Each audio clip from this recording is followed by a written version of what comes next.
जय श्री राम। सभी को जय श्री राम। आपके अपने चैनल श्री राम कथा में आप सभी का स्वागत है। सबसे पहले हम प्रभु के चरणों की वंदना करेंगे और सभी देवी देवताओं से आह्वान करेंगे कि आइए और हमारे साथ इस पावन ग्रंथ, इस महान ग्रंथ का श्रवण करें। तो चलिए शुरू करते हैं आज का अंक। पिछले अंक में हमने पेज नंबर 264 का यहाँ तक 334 दोहा समाप्त किया था। तो जैसा कि नियम है, हम पहले इस दोहे को पढ़ेंगे। तेहि अवसर बाहिन सहित राम भानु कुल केतु, चले जनक मंदिर मुदित विदा करावन हेतु। सियावर रामचंद्र जी की जय। आज हम पेज नंबर 264 से 334 के बाद शुरू करेंगे। दोहे के बाद मंगल भवन अमंगल हारी, द्रवहु सुदशरथ अजिर बिहारी। चलिए शुरू करते हैं। चारियु भाई सुभाय सुहाय, नगर नारी नर देखन धाय। कहु कह चलत चल चाहत ही आजू, किन विदेह बिंदा कर साजू। इसका अर्थ हिंदी में जानते हैं। स्वभाव से ही सुंदर चारों भाइयों को देखने के लिए नगर के स्त्री पुरुष दौड़े। कोई कहता है आज ही जाना चाहते हैं। विदेह ने विदाई कर सामान तैयार कर लिया है। लेहु नयन भरी रूप निहारी, प्रिय पाहेनु भूप सुतचारी। को जानई किहि सुकृत सयानी, नयन अतिथि किन्हे विधि आनी। राजा के चारों पुत्र इन प्यारे मेहमानों के मनोहर रूप को नेत्र भरकर देख लो। ये सयानी कौन जाने किस पुण्य से विधाता ने इन्हें यहाँ लाकर हमारे नेत्रों का अतिथि किया है। मरणशीलु जिमि पाव पीयूषा, सुर तरुलहि जन्म कर भूका।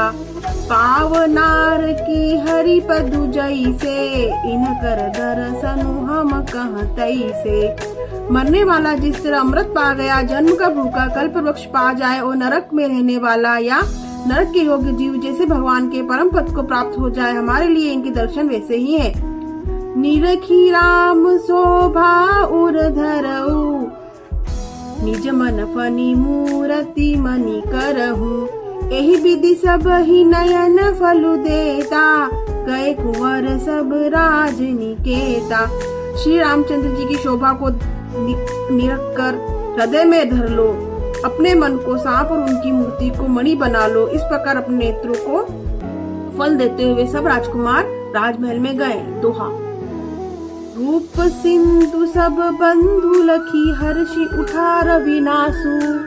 करहि निछावरी आरती, महामुदित मन सासु। सियावर रामचंद्र जी की जय। रूप के समुद्र सब भाइयों को देखकर सारा रनिवास हर्षित हो उठा। सासुए महान प्रसन्न मन से निछावर आरती करती हैं। देखी राम छवि अति अनुरागी, प्रेम विवश पुनि पुनि पद लागी। रही न लाज प्रीति उर छाई, सज स्नेहु बरनी किमि जाई। श्री रामचंद्र जी की छवि देखकर वे प्रेम में अत्यंत मग्न हो गई। प्रेम के विशेष वश होकर बाबा चरणों लगी। हृदय में प्रीति छा गई, इससे लज्जा नहीं रह गई। उनके स्वाभाविक स्नेह का वर्णन किस प्रकार किया जा सकता। बाइन सहित उबटी अनह आवाए, छरस असन अति है तुझे वाए। बोले राम सु अवसरु जानी, सील स्नेह सकुच मय बानी। उन्होंने भाइयों सहित श्री रामचंद्र जी को उपटन करके स्नान कराया और बड़े प्रेम से षट रस भोजन कराया। सु अवसर जानकर श्री रामचंद्र जी शील स्नेह और संकोच भरी वाणी बोले। राव अवधपुर चाहत सिधाए, विदा होन हम यहाँ पठाए। मातु मुदित मन आय सुदेहु, बालक जानी करब नित नेहु। महाराज अयोध्यापुरी को चलना चाहते हैं, उन्होंने हमें विदा होने के लिए यहाँ भेजा है। हे माता, प्रसन्न मन से आज्ञा दीजिए और हमें अपने बालक जानकर सदा स्नेह बनाए रखिए। सुनत बचन बिलिखे उर निवासु, बोली न सकहि प्रेम बस सासु। हृदय लगाई कुंवरी सब लीनी, पति न सौंपी बिनती अति कीनी। इन वचनों को सुनते ही रनिवास उदास हो गए। सासुएं प्रेमवश बोल नहीं सकती। उन्होंने सब कुमारियों को हृदय से लगा लिया और उनके पतियों को सौंपकर बहुत विनती की। छंद करी बिनाई सिय राम ही, समरपि जोरी कर पुनी पुनी कहई। बलि जाऊं तात सुजान तुम, कहो विदित गति सब की अहि।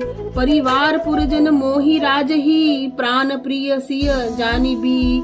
तुलसी सियु सनेहु लखी, निज किंकरी करी मानी भी। सियावर रामचंद्र जी की जय।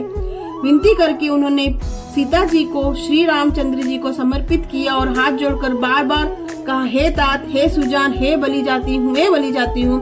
तुमको सबकी गति हाल मालूम है। परिवार को, पूर्व वासियों को, मुझको और राजा को सीता प्राणों के समान प्रिय ऐसा जानिएगा। हे तुलसी के स्वामी, इसके शील और स्नेह को देखकर इसे अपनी दासी करके मानिएगा। सोठा तुम पूरी पूरन काम जान, शिरोमणि भाव प्रिय। जन गुण गावक राम दोष, दलन करुणाय। तन सियावर रामचंद्र जी की जय। तुम पूर्ण काम हो, सुजान शिरोमणि हो और भाव प्रिय हो। तुम्हें प्रेम प्यारा हे राम। तुम भक्तों की गुणों को ग्रहण करने वाले, दोषों को नाश करने वाले और दया के धाम हो। असा कही रचि चरण गही रानी, प्रेम पंकज गिरा समानी।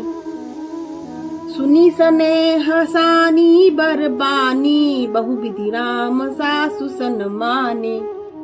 ऐसा कहकर रानी चरणों को पकड़कर चुप रह गई, मानो उनकी वाणी प्रेम रूपी दलदल में समा गई हो। स्नेह से सनी हुई श्रेष्ठ वाणी सुनकर श्री रामचंद्र जी ने सास का बहुत प्रकार से सम्मान किया। तो आज हमने पेज नंबर 265 संपूर्ण किया। अगले अंक में पेज नंबर 266 रामचरितमानस बालकांड से शुरुआत करेंगे। तो सभी देवी देवताओं से हाथ जोड़कर क्षमा याचना करते हैं। अगर इस महान ग्रंथ को पढ़ने सुनने में किसी प्रकार की भी त्रुटि हुई तो हमें क्षमा करें। और आप चैनल को लाइक करें, सब्सक्राइब करें, शेयर करें, हमें सुझाव दें कमेंट में। अगले अंक में हम पेज नंबर 266 से शुरुआत करेंगे। मंगल भवन अमंगल हारी, द्रव सुदशरथ अजीर बिहारी। तो अगले अंक पेज नंबर 266 अगले अंक में आपसे फिर भेंट होगी। तब तक के लिए सभी को जय श्री राम।